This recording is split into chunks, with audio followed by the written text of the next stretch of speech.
श्रमण धर्म सर्व संग त्याग भाग 7।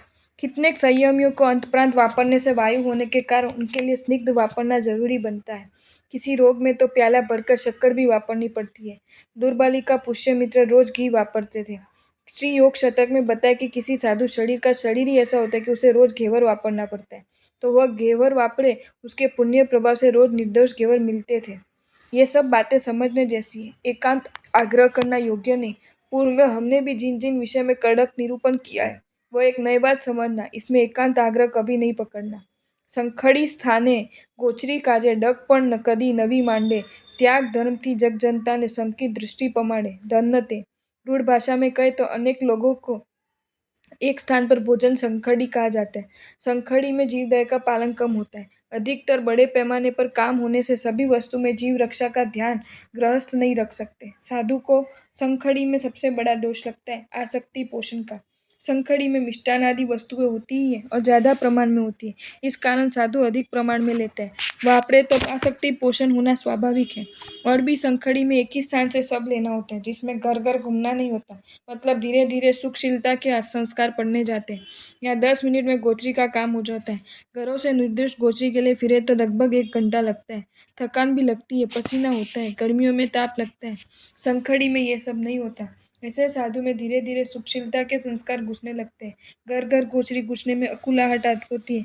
फिर तो सभी जगह संखड़ी खोजने की मनोवृत्ति जागृत होती है। वर्तमान में धर्मानुष्ठान अधिक होने से संखड़ी अधिक होती है। साधु इसमें ही महीने पसार करते हैं। संखड़ी स्थान पर भीड़ अधिक होती है, स्त्रियां भी होती है। ऐसे स्थान पर गोचरी जाए तो संकट आदि होने के दोष लगते हैं। विभूषित स्त्रियों के दर्शन से मन में मलिनता प्रकटती है। ऐसी भीड़ में धक्का लगने से कभी कभी पात्र तरपने गिर पड़ने या बिखर जाने का भय भी रहता है। संखड़ी के स्वादिष्ट गोचरी की आदत से साधु घरों की गोचरी से अरति करता है। मन में उद्वेग होता है, स्वादिष्ट नहीं तो चैन नहीं पड़ता, फिर आधा कर्म आदि वापरने वाला बन जाता है।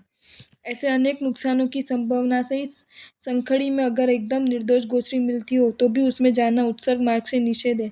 आचारंग सूत्र में साधु के लिए कैसे सुंदर शब्द कहे कि साधु को खबर पड़े कि पश्चिम दिशा में किसी स्थान पर संखड़ी है तो वह संखड़ी तो क्या उस दिशा की तरफ भी न जाए, वह दूसरी ही दिशा में गोचरी लाए, संखड़ी की ओर मुंह भी न करे। वास्तव में देखने जाए तो संखड़ी वाली दिशा में जाए तो कोई दोष नहीं, वह संखड़ी और उस दिशा के दूसरे घर को भी त्याग कर वो साधु संखड़ी के प्रति अपना अनादर दिखाता है।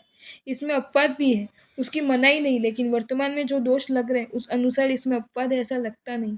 एक आचार्य श्री ने विशाल समुदाय के साथ उपदान करवाया, लेकिन पूरे उपदान में रसोड़े से अपने समुदाय के किसी के लिए भी एक भी वस्तु नहीं ली।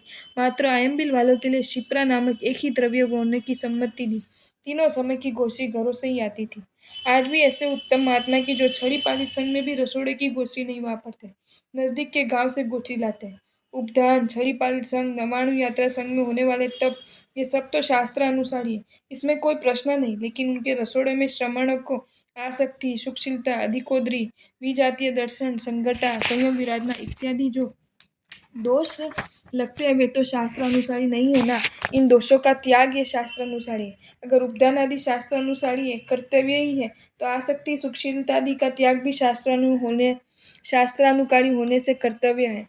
उल्टे उपदान आदि कार्य मुख्यता से श्रावकों के लिए कर्तव्य है। आसक्ति त्याग, सुखशीलता आदि त्याग वह तो मुख्यता से जैन श्रमण का कर्तव्य है।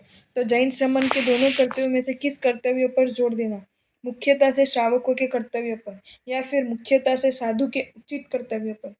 जिन पूजा ये श्रावकोचित कर्तव्य है, लेकिन अगर साधु जिन पूजा करे या सावध्य भाषा से उसकी प्ररूप न करे तो साधु को पाप बंद होता है, ये स्पष्ट है ना। इसलिए जिन पूजादि श्रावकोचित कार्यों में हमें कोई भी दोष नहीं लगता। इस कारण भाषा बोलने में भी कितना ध्यान रखते हैं ना।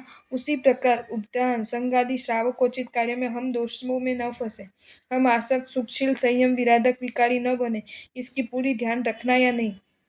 श्रावक जिन पूजा करे ये उचित है, हम इसका शास्त्र अनुसार उपदेश दे सकते हैं, ये भी योग्य, लेकिन हम दोष भागी न बने ये देखना है। वैसे श्रावक संघ, उपदान आदि कार्य करते हैं वह योग्य है, हमें उन्हें शास्त्रानुसारी उपदेश है वह भी योग्य है, लेकिन हम दोषी तो नहीं बने ये देखना है। श्रमण तो महावैरागी इसलिए महात्यागी होता है। वे अपने त्याग धर्म के प्रभाव से अनेकों को सम्यक दर्शन का दान देते हैं, लोगों को बोधि बीज की खेती कराते हैं। बिना उपदेश शक्य ये कार्य श्रमण सिर्फ अपने त्याग धर्म के प्रभाव से कर सकता है। षोडशक में भिक्षाटनादि तमाम क्रियाओं को परोपकार करने वाली जो कही है वह ऐसे ही नहीं कही। देखो तो जरा त्याग धर्म का कितना प्रभाव है। एक बड़े घर में मेहमान होने के कारण पूरन पोली बनाई थी। 12-15 लोग थे। अचानक साधु आ गए। सब भक्तिभाव से इकट्ठे होकर खड़े रहे। मुख्य व्यक्ति बोराने लगे। पुण्यशाली का ढगला पड़ा था, लेकिन साधु को आइंबिल की रोटी का खप था। सब जनों ने अनेक चीजों की विनती की, लेकिन साधु ने वेड़नियों के ढगले के नीचे रखी लुक्खी रोटी की मांग की। मुझे इनका खप है। गृहस्थ आश्रय में आए। 2 रोटी लेकर साधु अभी बाहर जा ही रहे थे कि कानों में सुनाई दिया, कैसे अपने जैन साधु हैं, पूरन पोली का मजा छोड़ लुक्खी रोटी वापरेंगे। धन्य इन महात्मा को। एक श्रावक ने साधु से विनती की और 12वें मंजिल ले गए। साधु के लिए हलवा, खमन इत्यादि बनाकर रखे थे। साधु के वे दोषित लगे, मात्र रोटी शाक निर्दोष वस्तु ओढ़कर निकल गए। श्रावक आश्चर्य में आ गया। 12 मंजिल चढ़ा कर ले आया, फिर भी साधु ने हलवा दोषित लगने से नहीं लिया। गजब की अनासक्ति। शंखेश्वर में अट्ठम करने आया एक युवान वहां तपस्वी महात्मा के संपर्क में आया। शंखेश्वर में रसोड़े बड़े प्रमाण पर चलते रहते, फिर भी मैं महात्मा निर्दोष गोचे के लिए आयम्बिल की रुखी रोटी के लिए जैनेतर घरों में बोलने लगे। वह युवान भी साथ गया। जैनेतरों के जबरदस्त भाव और महात्मा की मात्र लुखी रोटी की प्रवृत्ति देखकर युवान स्तब्ध बन गया। यहाँ बड़ी आयम्बिल शाला चलती है, वहाँ इडली, डोसा, अनेक सामग्री मिलती है, फिर भी इन सबकी आसक्ति को तोड़कर और दूषित वस्तु नहीं लेने की और लुखी रोटी से साधु निर्वाह करते हैं।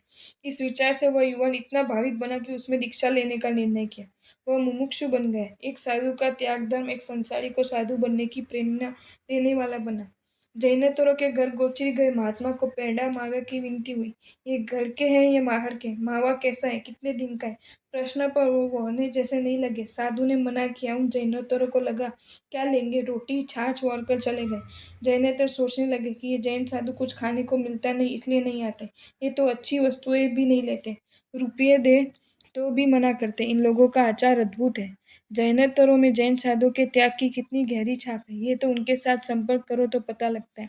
जो मुनि इस प्रकार अच्छी अच्छी वस्तुएं त्याग करते हैं, गर्मियों में आमरस की विनती को अस्वीकार करते हैं, सर्दियों में मेवे आदि को मना करते हैं, मक्कमता से नहीं लेते, महोत्सव के प्रसंगों पर जाते नहीं, अगर जाए भी तो सामान्य वस्तु ही ओढ़ते हैं, विशिष्ट वस्तुओं का त्याग करते हैं। वे जो शासन प्रभाव न करते वे शायद व्याख्यान द्वारा भी नहीं होती होगी। आपको ये वीडियो अच्छा लगा हो तो इसे लाइक करें और शेयर करें, और ऐसे ही नए नए वीडियोज़ देखने के लिए सब्सक्राइब करें हमारी channel Jain facts and stories को।